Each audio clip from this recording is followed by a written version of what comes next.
Saudara DPR dan pemerintah telah menyepakati revisi Undang-Undang Informasi dan Transaksi Elektronik atau Undang-Undang ITE. Menkominfo Budi Aris Setiadi menyatakan revisi Undang-Undang ITE bertujuan menghilangkan ketentuan yang dianggap pasal karet.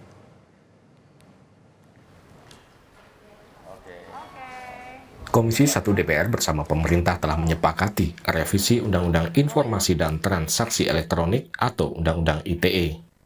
DPR menyatakan dalam revisi UU ITE terdapat beberapa perubahan atau penambahan pasal.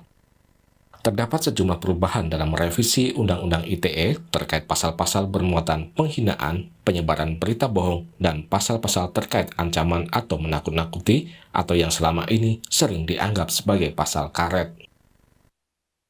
Di pasal 27 yang selama ini banyak dikritik pada bagian ayat tentang pencemaran nama baik telah dihapus. Namun, di revisi kali ini ada tambahan pasal 27A tentang tindakan menyerang kehormatan atau nama baik.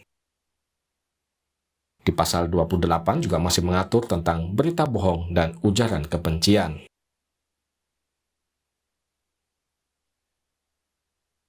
Di pasal 29 diatur tentang distribusi informasi elektronik yang berisi ancaman kekerasan dan atau menakut-nakuti. Tambahan ketentuan mengenai larangan kepada setiap orang yang dengan sengaja menyerang kehormatan atau nama baik orang lain dengan cara menuduhkan sesuatu hal dengan maksud supaya hal tersebut diketahui umum dalam bentuk informasi elektronik dan garis miring atau dokumen elektronik yang dilakukan melalui sistem elektronik diatur dalam pasal 27A. Perubahan ketentuan tentang larangan kepada setiap orang yang dengan sengaja mendistribusikan dan garis miring atau mentransmisikan informasi elektronik dan garis miring atau dokumen elektronik yang berisi pemberitahuan bohong atau informasi menyesatkan yang mengakibatkan kerugian material bagi konsumen dalam transaksi elektronik diatur dalam pasal 28 ayat 1, serta larangan perbuatan yang sifatnya menghasut, mengajak, atau memengaruhi orang lain sehingga menimbulkan rasa kebencian atau permusuhan terhadap individu dan garis miring atau kelompok masyarakat tertentu berdasarkan ras, kebangsaan, etnis, warna kulit, agama, kepercayaan, jenis kelamin, disabilitas mental, atau disabilitas fisik diatur dalam pasal 28 ayat 2. 14.